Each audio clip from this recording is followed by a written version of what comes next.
বিশ্বকাপের প্রস্তুতি ম্যাচে রাতে পানামার বিপক্ষে মাঠে নামতে যাচ্ছে ব্রাজিল। সো আজকের ম্যাচটা ব্রাজিলের জন্য আসলে অনেকটাই গুরুত্বপূর্ণ। বাট আপনার কাছে মনে হইতে পারে যে এটা আসলে বিশ্বকাপের আগে একটা প্রস্তুতি ম্যাচ, প্লেয়াররা আসলে নিজেদেরকে একটু জ্বালিয়ে নিবে, এরকম টাইপের কিছু আপনার মনে হইতে পারে। বাট আমার যতটুকু মনে হয়েছে যে আজকের ম্যাচটা ব্রাজিলের জন্য ইম্পর্ট্যান্ট এই জন্য, কারণ আজকের ম্যাচটা ব্রাজিল যে স্কোয়াড নিয়ে খেলবে, এই স্কোয়াড নিয়ে কিন্তু কাওলা অঞ্চলতে বিশ্বকাপ মিশনে নামবেন। সো এখান থেকে আজকে যে ফরমেশনটা নিয়ে কাওলা অঞ্চলতে বিশ্বকাপে প্রথম ম্যাচটা খেলবেন মরক্কোর বিপক্ষে, ওই ম্যাচটাতে যে এই স্কোয়াডের খুব একটা বেশি পরিবর্তন আসবে এরকম কিছু না। আমরা কিন্তু জানি যে নেইমার জন্য আসলে মরক্কোর বিপক্ষে ম্যাচটা নিশ্চিত না, নাও খেলতে পারে, বাট আমরা নেইমারকে হাইতির বিপক্ষে খেলতে দেখতে পারি। তো এটা হচ্ছে গতকাল কাওলা অঞ্চলতে নিশ্চিত করেছেন।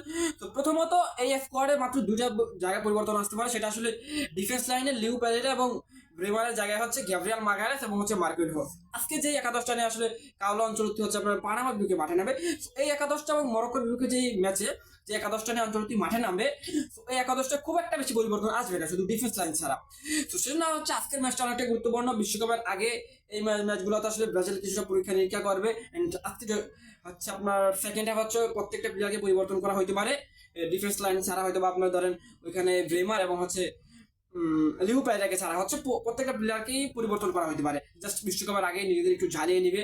সো ওভারঅল আজকের ম্যাচটা আসলে ব্রাজিলের জন্য অনেকটাই গুরুত্বপূর্ণ। সো আজকের ম্যাচে যদি আমরা আসলে ব্রাজিলের শুরুর একাদশটা দেখি যে আসলে স্টার্টিং ইলেভেনটা কেমন হতে পারে, ওইখানে গোলকিপিং পজিশনে তো এলিসন থাকছে, এটা নিশ্চিত। অ্যান্ড সেন্টার ব্যাক পজিশনে লিউ পেরেরা এবং ব্রেমার, রাইট ব্যাকে হচ্ছে আপনার ওয়েসলি স্টার্ট করবে, লেফট ব্যাকে আলেক্সান্দ্রো।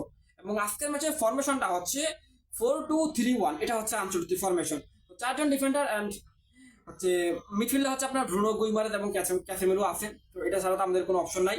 তো আমাদের ডিফেন্সের মূল শক্তি হচ্ছে ব্রুনো গুইমারেজ এবং ক্যাসেমেরো।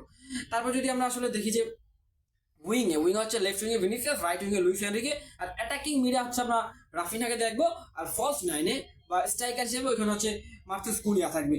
সো এরকম একাদশ বা এই স্কোয়াড শুধু মানে স্টার্টিং ইলেভেনটা নিয়ে আসলে পানামার বিপক্ষে মাঠে নামবে ব্রাজিল। সো ম্যাচটা ব্রাজিলের জন্য অনেকটাই গুরুত্বপূর্ণ। পানামা যে খুব একটা লাস্ট দেখে পানামার সাথে কিন্তু ব্রাজিল ড্র করেছিল 1-1 গোলের 2019 সালে। তো ম্যাচটা আসলে মোটেও সহজ হবে না। অ্যান্ড পানামা হচ্ছে এবার বিশ্বকাপ খেলবেন, তারা আসলে এবার বিশ্বকাপের ডার্ক হর্স একটা টিম হইতে পারে। তো সেজন্য আসলে পানামাকে ছোট করে নেওয়ার কোনো চান্স নাই। ব্রাজিল আজকের ম্যাচটাতে জয় পাবে, এটাই নিশ্চিত। অ্যান্ড বিশ্বকাপের আগে যদি ব্রাজিল এই ম্যাচগুলোতে জিততে পারে, সামনে আসলে মিশরের বিপক্ষে ম্যাচ, এই ম্যাচগুলোতে ব্রাজিল জিতবে, একটু বড় ব্যবধান জিততে পারলে একটু প্লেয়ারদের আসলে আপনার কনফিডেন্সটা বিল হবে। তো মোটামুটি বিশ্বকাপের আগে একটা ভালো প্রস্তুতি ব্রাজিল নিতে পারবে। তো আজকে কাওলা অঞ্চলতি যে এই একাদশটা নিয়ে মাঠে নামবে, সো যে একাদশটা বললাম এই একাদশটা নিয়ে অঞ্চলতি হচ্ছে পানামার বিপক্ষে মাঠে নামতে যাচ্ছে। তো এই ম্যাচটাতে এবং মরক্কোর বিপক্ষে ব্রাজিলের বিশ্বকাপ শুরুর ম্যাচে যে একাদশটা নিয়ে অঞ্চলতি মাঠে নামবে, খুব একটা পরিবর্তন আসবে না। সেজন্য আসলে আজকের ম্যাচটা অনেকটা গুরুত্বপূর্ণ। বাট নেইমারকে আমরা হাইটের বিপক্ষে দেখতে পারি। এবং একটা যে বিষয় সেটা আসলে নেইমারকে নিয়ে গতকাল কাওলা অঞ্চলটি কিন্তু বলে দিয়েছে যে 26 জন প্লেয়ার তিনি স্কোর রাখেছেন, এই 26 জন নিয়ে তিনি বিশ্বকাপ মিশনে যাবেন বা বিশ্বকাপ মিশনে নামবেন। সো বিভিন্ন নিউজ হইতেছিল যে নেইমারকে স্কোর রাখবে কি রাখবে না।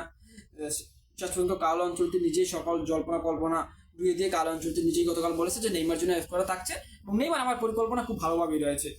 তো কাওলা অঞ্চলটির প্রাণে নেইমার জন্য আছে। নেইমারকে আমরা বিশ্বকাপের প্রথম ম্যাচে মরক্কোর বিপক্ষে লাস্ট মুহূর্তে দেখলেও দেখতে পারি, বাট আমরা হাইটের বিপক্ষে হচ্ছে নেইমারকে দেখবো, এটা হচ্ছে নিশ্চিত। সো আজকে পানামার বিপক্ষে ব্রাজিলের ম্যাচ বাংলাদেশ সময় রাত 3:30 আশা করি ব্রাজিল একটা বড় জয় পাবে। অ্যান্ড বিশ্বকাপের আগে প্লেয়ারদের কনফিডেন্সটা হচ্ছে আপনার হাই লেভেলে নিয়ে যাওয়ার জন্য আজকের ম্যাচটা ব্রাজিলের জন্য অনেকটাই গুরুত্বপূর্ণ। আজকের ম্যাচে যদি আমার প্রেডিকশনটা দিই, ব্রাজিল 3 পানামা 0।